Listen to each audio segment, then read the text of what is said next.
Roman myths.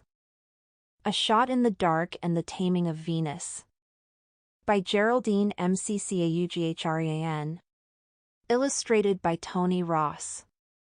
A Shot in the Dark. No brother and sister could have been more different than Apollo and Diana. For Apollo had mastery over the sun and was hot-blooded and passionate. His sister, like the moon she mastered, was all coldness and pallor. Whereas Apollo chased any and every female, Diana had no interest in men, no patience with love.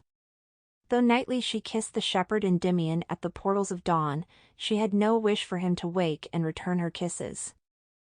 "I shall never marry," she told her father, and Jupiter dared not contradict her, for which of the immortals would want such a coldly solitary bride? He allowed her to remain single, accompanied only by her train of unmarried nymphs. Beating the night forests with flails of moonlight, they nightly set the game birds flying, the red stags running.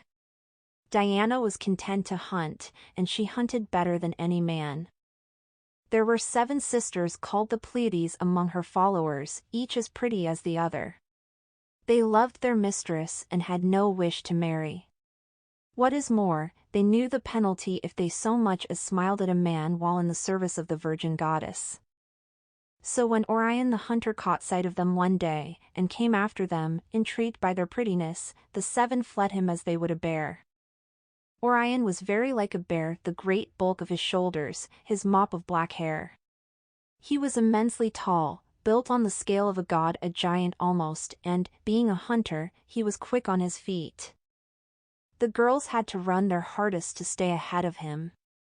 Their fright and flight upset Orion. He meant them no harm, so he ran all the faster, calling for them to stop. "Don't be afraid. Don't run away." But the girls kept running. "Save us, mistress. Save us." As Orion's outstretched fingers brushed flying hair, the 7 outran the very crest of a hill, planting their little feet in the springy black turf of the night sky. Staring after them in astonishment, he watched the Pleiades diminish to the size of children, of flowers, of flower petals, as they ran into the distant dark. So that was where Orion stood when Diana first saw him. Full of rage, fully intending to turn him into some blighted tree or hideous beast, she sprinted up to him, hands spread to make magic. But her glare turned to blushes as he smiled at her. She saw, for the first time, this matchless piece of mankind. With his bow across his back, his great sword belt cinched low about his hips, and his face flushed from running, here stood the greatest living hunter, a match for even the immortal huntress. His dog Sirius ran up, panting and grinning, and plunged his nose into her hand, snuffing the familiar scent of hunting. As Orion smiled at Diana, all thought of the 7 sisters slipped from his mind, and he loved Diana as instantly and completely as she loved him. They fell into step together, no words spoken, no words needed. The moon goddess had found her mate. Orion's dog whimpered a little at being left behind unnoticed, then ran to catch up. Day and night the two hunted together, and often the moon remained bright in the sky long after the sun was up. The sun. Golden chariot of Diana's brother. Apollo drove at breakneck speed across the blue fields of day, eagle-eyed, watching every man and beast, every right and wrong, every house and temple and tickling stream. He plowed up the shadows with blades of sunlight so as to see into every cranny. No secret stayed hidden long from Apollo, no pretty face, dappled deer, no shady trickery, no lover's tryst. He was brash and inquisitive, jealous of any happiness that was not his. He was arrogant and vain, too, and as spiteful as sunlight in a mirror. When he saw Diana and Orion together, he laughed with disbelief at first, then with scorn. "What's this? My haughty sister who claims to despise all men so utterly? Holding hands with a mortal? What would our father Jupiter say, who granted you permission to stay single?" A hot, nagging pain just below his ribs made Apollo grind his teeth. Too proud to recognize the pangs of jealousy, he called it outrage. "You must be taught a lesson, sister. You must learn not to say one thing and do another.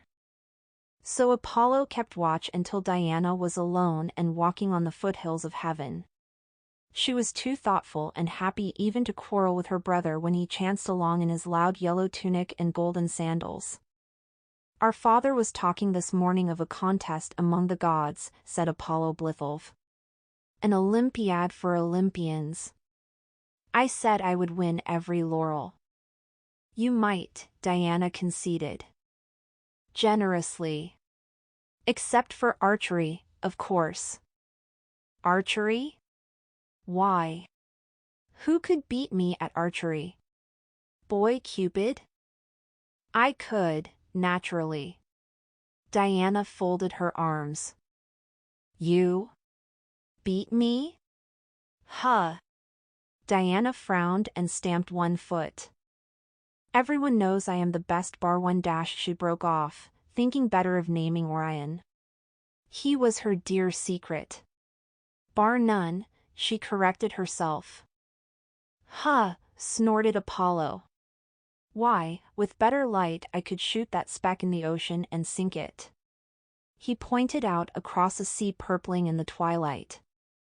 Far, far out, halfway to the horizon, a tiny dark speck bobbed on the waves, a seagull or a piece of driftwood. And I say I could hit it even in this light, retorted Diana. I can hit black boar in thickets of ebony at midnight. Stringing her bow in one smooth movement, Diana aimed an arrow at the distant fleck on the ocean. Out beneath the first stars of evening, his dark hair spreading out from his head, Orion let the cool salt ocean wash away the dust and sweat of the day. He imagined swimming in the navy sky, where stars floated like little white fish and the Milky Way made a reef of white water. He thought of Diana, lovely Diana, of her brown fingers on the bowstring, of her soft footfall among the forest twigs. There was a thrumming hum in the purpling air, but he did not think arrows, did not think death. He thought a shooting